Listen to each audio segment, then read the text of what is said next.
Okay, we're going to solve this equation by using a double angle formula, a little bit of factoring, a little bit of reference angles. Got a lot going on in this problem. All right, so the first thing to note is we have cosine of 2 theta equals cosine of just 1 theta. So the double angle formula I'm going to suggest we go ahead and use is the double angle formula for cosine that says that cosine of 2 thetas is going to equal, let me think, it is 2 cosine squared of 1 theta minus 1. So we're going to plug this in on the left-hand side to replace the cosine of 2 theta. Why I'm using this version of it is because I want cosine of 1 theta involved in this because we already have that on the right-hand side. So now our formula is going to be 2 cosine squared of theta minus 1 equals cosine of theta. So that's our double angle formula got plugged in. From here, I notice that we have cosines on both sides. So what I'd like to do is get all the cosines on one side. So I'm going to go ahead and subtract cosine of theta from the right-hand side to move it to the left-hand side. So now how I'm going to write this is 2 cosine squared of theta minus, that's cosine squared of theta minus cosine of theta minus 1. And on the right-hand side, because we subtracted that away, we're going to be left with 0. From here, this looks to be a quadratic equation, right? We have something squared minus the same something raised to the first power. So let's formalize this and make this look like something we're maybe a little bit more comfortable with. What I'm going to do is I'm going to replace each of our cosines with an x. This will help us make it look like something we've seen before. So this, we have a cosine that's squared, so that'll become an x squared.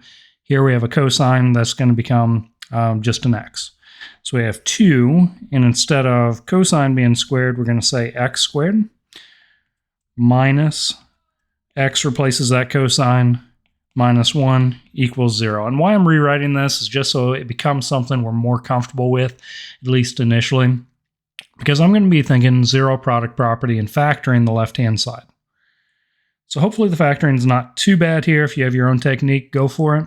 I'm going to go for the AC method, where we think a multiplied by c. So in our case, we're thinking 2 multiplied by 1, like ax squared plus bx plus c. So we get 2 is the big number that we're focused on. Only way to factor that, because its prime, is 1 multiplied by 2. Now, because this is subtraction for our constant, we're looking for a pair that subtracts to make the middle number, which is a 1 or a negative 1. It works out really nicely in our case that 1 and 2 works out perfectly. All right, so if you haven't seen AC method, don't be too thrown off with this. It's pretty easy after you work it a few times to get comfortable with it. But basically what happens is the first and the last terms come down. The middle term we are going to strategically split apart using those values we just picked out. So we're going to go with 1x and 2 x's. On the inside to split apart that middle term, we have to make sure that if we combine these like terms back together, we get a negative 1x. So I think for that to work, we're going to have to use a positive 1 minus 2, right? 1 minus 2 gets us back to negative 1x's if we combine those like terms together. From here, we've strategically rewritten it so we have 4 terms on the left-hand side. What I'm going to suggest next is factor by grouping. So for factor by grouping, we're going to look at those first 2 terms and ignore the last 2 and say those first 2, it looks to me like they both have an x in common. So pull out that common factor of x and think to yourself, x multiplied by 2x is going to make that first term. And if we continue to redistribute, x times positive 1 makes that second term. All right, for factor by grouping, to continue here, we're going to look at that second pair and say, what do they have in common? But for it to work, we're going to have to end up with the exact same thing in this set of parentheses as we had in the first set of parentheses. So sometimes what I do is I just write that out, and then I work backwards and think 2x multiplied by what makes negative 2x? Well, 2x multiplied by negative 1 would make negative 2x. So let's put a negative 1 out in front and double check. If we think about distributing that, negative 1 times 2x sure enough gives us the negative 2x from up above. Negative 1 times positive 1 makes negative 1. That's exactly what we were hoping for from up above. Now we still have 0 on the right-hand side, so let's bring that along. And to complete our factoring, What's out in front, the x minus 1 is going to go on one set of parentheses. And what's inside the parentheses is now a common factor, so it's going to go inside its own set of parentheses. All right, as far as solving this down the rest of the way, typically what we end up doing is saying, well, that factor is equal to 0. And then the 2x plus 1, also we set that equal to 0, and then we solve these down individually. Now the one on the left-hand side is pretty easy. We just add 1 to move that to the other side. It's going to be 2 steps for this one on the right-hand side where we have to subtract 1 and then divide by 2, but also not too bad. So it kind of feels like we're done. Except, remember, we didn't have x's in our original problem. We had cosine of thetas. So let's go back up here where we defined what x was supposed to be. Our let statement said x is the same thing as cosine of theta. So at this point, let's go ahead and replace x with cosine of theta from that let statement.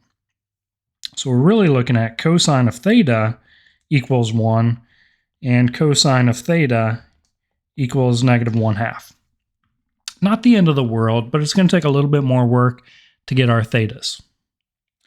So initially, let's think about this cosine of theta equals positive 1 on the left-hand side. So whenever we have 1s and negative 1s, what I like to do is go back to our unit circle. I'll kind of try to draw this in here. Drawing circles is not my best, but that's good enough. All right. Remember, whenever we have unit circles and we think of points on the unit circle, it always goes as a cosine value for the x value, and then sine of theta is going to be the y value for any points on our unit circle. So in this case, because cosine of theta equals 1, what we're looking for is an ordered pair that has an x value of 1. So looking at that unit circle, we only get that 1 over here on the right-hand side. That would be the ordered pair 1, 0, meaning that our cosine is going to equal 1 whenever we have that angle. I'm going to call that angle 0. If you wanted, you could think that's the same thing as 2 theta. All right, so here, our value of theta is going to be 0. But to generalize this into all solutions, what I end up doing is we're going to add the period of cosine, 2 pi, multiplied by k, where k is an integer. All right, so that takes care of all the solutions that come from kind of that half of our factoring. Next, let's move over to that cosine of theta equals negative 1/2. Now, negative 1/2, not the best value. What we're going to do in this case is think to ourselves, all right, cosine of theta equaling positive 1/2, we know that from maybe a handy-dandy chart. That's one that comes up a bunch, and maybe we've memorized. So what I'm going to do is say a reference angle, theta bar with a line going over the top, that would give us a positive 1/2 coming out would be pi over 3. So let's use that reference angle and think about which quadrants is cosine going to give you a negative overall result. So to do that, what I like to do is think to myself this mnemonic device that says all students take calculus. Okay, in the first quadrant, everything's positive, sine, cosine, and tangent. All right, we're trying to find which quadrants is cosine going to equal a negative value for cosine of theta equals negative 1/2. So it's not the first quadrant. In the second quadrant, sine is the only one that's positive, but cosine and tangent are negative. So quadrant 2 is going to give us where our angle theta needs to be. What about the third quadrant? The third quadrant, tangent is positive here, but sine and cosine are negative. So I like that too. We want quadrant 3. We can get an additional value for theta. And then the fourth quadrant, only cosine is positive. Well, we're trying to figure out when is cosine negative, so I'm saying get rid of that. We're not going to get a value for our angle in the fourth quadrant and result in a negative coming out of cosine.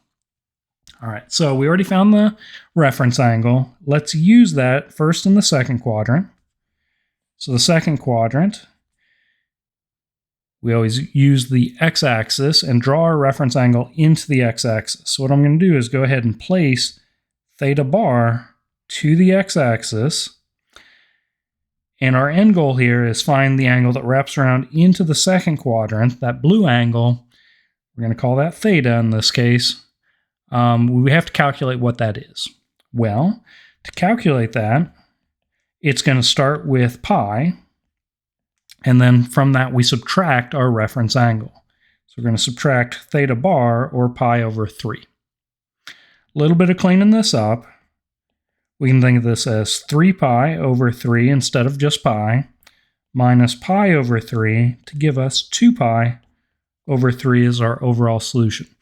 But again, remember we want to add the period of cosine multiplied by any integer k. And almost there. Remember, we're also looking for one in the third quadrant. Similarly here, what we're going to do is we're going to start with pi, that's halfway around, and we're going to place our reference angle into the third quadrant here, so that's where theta bar is going to hang out. And our calculation is going to be this angle that wraps all the way into the third quadrant, that blue one, is going to be our theta. So let's think about how that calculation goes. Theta is going to start with pi, but then it's bigger than pi, so we're going to add our reference angle, the pi over 3. So again, this is going to be, get a common denominator, 3 pi over 3 plus pi over 3. Sorry, it's an ugly looking 3. It's going to be 4 pi over 3. But then for good measure, to represent all of our solutions, let's tack on a period, 2 pi for cosine, multiplied by k. And that represents all of the solutions, all of them that'll be in the second quadrant, all of them that'll be in the third quadrant. And then over there on the left-hand side, all of them where cosine equals 1 from that other factor. So I hope this helps out as you're working on solving down, maybe using double angle formulas, doing some factoring. You don't have to replace your cosines with x's for factoring purposes.